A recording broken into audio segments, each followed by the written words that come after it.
बक्सर जिले के दलसागर खेल मैदान परिसर में बुधवार को आयोजित वित्तीय समावेशन शिविर सह महामेला भोजपुर प्रमंडल भारतीय डाक विभाग के समारोह में डाक अधीक्षक सिद्धेश्वर प्रसाद ने सभी अतिथियों का स्वागत और भोजपुर बक्सर जिले का रिपोर्ट कार्ड प्रस्तुत करते हुए सबसे बेहतर निवेश डाक विभाग में करने वाले ग्राहकों को सम्मानित करने की भी सूची भी सौंपा।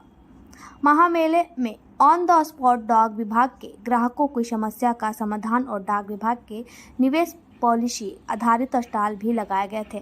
बता दें कि बिहार डाक विभाग के महाप्रबंधक ने चयनित सभी ग्राहकों को निवेश पॉलिसी और सुकन्या समृद्धि योजना की पॉलिसी लेने वाली महिला और उनके बच्चों को मंच पर सम्मानित भी किया गया, जहां देश स्तर पर डाक विभाग पोस्ट ऑफिस में निवेश बढ़ाए सबसे भरोसेमंद है। बता दें कि पोस्ट ऑफिस के सुदूर गांव तक अब डिजिटल बैंकिंग के तर्ज पर कार्यरत है। सुकन्या समृद्धि योजना सबसे लाभकारी पॉलिसी बेटियों के भविष्य निधि के लिए आम से खास लोगों की पहली पसंद पॉलिसी बन गई है। बता दें कि बक्सर भोजपुर जिला का संयुक्त ग्राहक सेवा मेला के दौरान मुख्य अतिथि के रूप में उपस्थित किशन कुमार शर्मा मुख्य डाक महाप्रबंधक ने मीडिया से कई बातें जो है वो साझा की, जिसे आप भी सुन सकते हैं। फिलहाल हमारी खबर देखने के लिए हमारे YouTube चैनल को सब्सक्राइब करें, बेल आइकन का बटन दबाना ना भूलें और पसंद आए तो एक लाइक जरूर करें। घर की जो योजनाएं हैं उसका लाभ भाग में जमा करने की जरूरत। हमारे सम्मानित ग्राहक डाक विभाग उस सपने को पूरे करने में आपका निरंतर सहयोग दे। जब वो अपनी आयु होगी, शादी की आयु या पढ़ाई की योग्य बीमा और डाक जीवन बीमा एक ऐसी बीमा पॉलिसी है जो अन्य जितनी भी बीमा कंपनियां हैं उन सभी से बेहतर है। बेहतर इसलिए है कि ये डाक विभाग बोनस अधिक देता है, प्रीमियम कम लेता है, आपको इनकम टैक्स में छूट मिलती है और जो बोनस का रेट है वो काफी अधिक है। जितनी भी बीमा कंपनियां हैं उन सभी बीमा कंपनियों की अपेक्षा हमारा जो बोनस का रेट है वो सबसे ज्यादा है, इसलिए हमारा ये बेहतर है। तो मैं तमाम जो लोग आए होंगे, ग्रामीण क्षेत्र से आए होंगे, वे हमारे जो हेल्प डेस्क काउंटर है, आप वहां से इसके बारे में विशेष जानकारी प्राप्त कर सकते हैं। बक्सर में बहुत अच्छा पासपोर्ट हो रहा है 2400।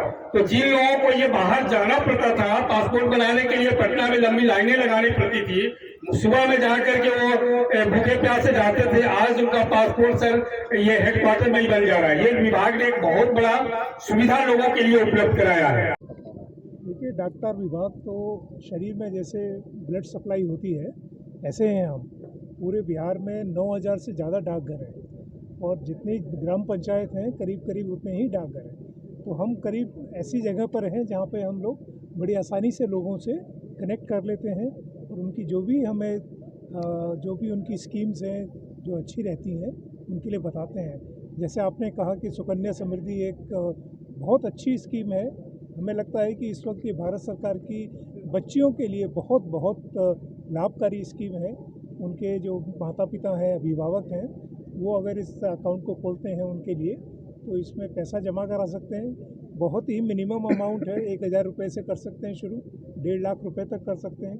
18 साल की जब बच्ची हो जाती है तो कुछ अमाउंट निकाल सकते हैं उनकी हायर एजुकेशन के लिए और 21 साल की उम्र में ये अकाउंट को मैच्योरिटी कर लेते हैं।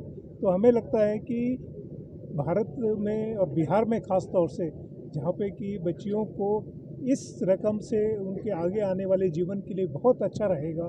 पर्टिकुलरली मेरे को लगता है कि जो उनकी हायर एजुकेशन के टाइम पे जब वो 12th करके बाहर निकलें और उनको अगर इस वक्त वो पैसा मिले तो वो जो उनकी जो उच्च शिक्षा है, चाहे वो इंजीनियरिंग है, डॉक्टर है, कोई और है अच्छी चीज़, तो उसमें ये बहुत उनको सहयोग रहेगा। माता पिताओं को भी बहुत अच्छा लगेगा इसमें इन्वेस्ट करना। लेकिन ऐसा है कि जो इंटरनेट कनेक्टिविटी है वो तो हम जो इंटरनेट प्रोवाइड करते हैं उन्हीं से लेते हैं, चाहे वो कंपनियां हैं, BSNL है। तो हमें लगता है कि बिहार में ये अब अच्छा होता जा रहा है।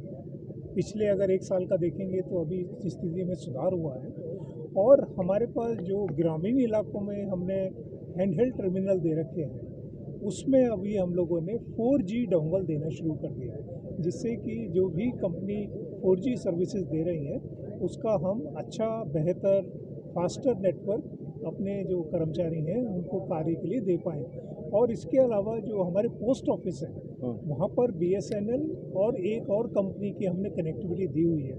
लेकिन कभी कभी ऐसा होता है जिसमें कि कनेक्टिविटी या तो तार कटने की वजह से या किसी वजह से थोड़ा सा उसमें अवरोध आ जाता है। लेकिन हमारी पूरी कोशिश रहती है कि हम सभी टेलीकॉम कंपनीज़ के साथ में अपना कोऑर्डिनेशन रखें और कनेक्टिविटी को जितना जल्दी हो सके और अच्छा। और अभी मेरे को लग रहा है कि जैसे हम लोग 5G और आगे की उसमें दौर में जा रहे हैं, तो ये तो स्थिति आगे और आगे दुरुस्त और अच्छी होती रहेगी। और आगे जो टेक्नोलॉजी है उसमें हम लोगों ने इंटरनेट बैंकिंग और मोबाइल बैंकिंग भी शुरू कर दिया है। पेमेंट बैंक की वजह से जो डिजिटल बैंकिंग है वो भी पोस्ट ऑफिस में है। तो मेरे को लगता है कि ग्राहकों को पोस्ट ऑफिस जाने की जो ज़रूरत है वो भी कम हो जाएगी। वो लोग अपने आप सारा काम कर पाएंगे उसमें। पिछले 5 सालों में पूरे भारत में फाइनेंशियल इंक्लूजन जो वित्तीय समावेशन हम बोलते हैं वो बहुत आगे से बढ़ रहा है और डाक विभाग उसमें बहुत अग्रणी भूमिका कर रहा है। हम लोग हर साल लाखों अकाउंट्स पूरे देश में खोलते हैं और बिहार में भी खोलते हैं। जैसे ये जो मेला यहाँ पर हो रहा है इस वक्त, ये मेला और भी कई जगह हम बिहार में कर रहे हैं, जिससे कि हम जो अच्छी स्कीम्स हैं जो सभी के लिए लाभकारी हैं, भारत सरकार द्वारा समर्थित है। इसमें ऐसा कुछ नहीं है कि कभी ये स्कीम डूब जाएगी, किसी का पैसा लॉस हो जाएगा, ऐसा नहीं है। ये सब भारत सरकार की स्कीम्स है। तो हम चाहते हैं कि अपने डाक विभाग के माध्यम से जो भी अंतिम आदमी अंतिम पायदान पे जो खड़े हुए हैं, अंत्योदय का जो उसमें योगदान हम कर सकते हैं, भारतीय डाक विभाग उसमें जुड़ा हुआ है।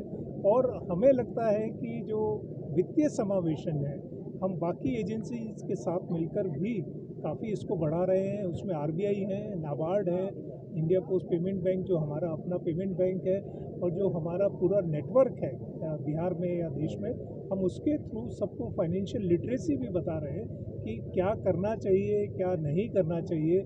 जो आजकल कहना नहीं चाहिए लेकिन जो जामतारा टाइप है उससे कैसे बचना है, वो सब भी देखने वाली बात है। और हम समझते हैं कि हमारा उसमें एक नैतिक कर्तव्य बन जाता है कि हम सबको जो जानकारी हमारे पास है वो हम सबको बताएं और उनको आगे अच्छे से गाइड करें, और जो अच्छा इन्वेस्टमेंट है, अच्छी स्कीम्स है, उसमें वो लोगों को आकर्षित करें।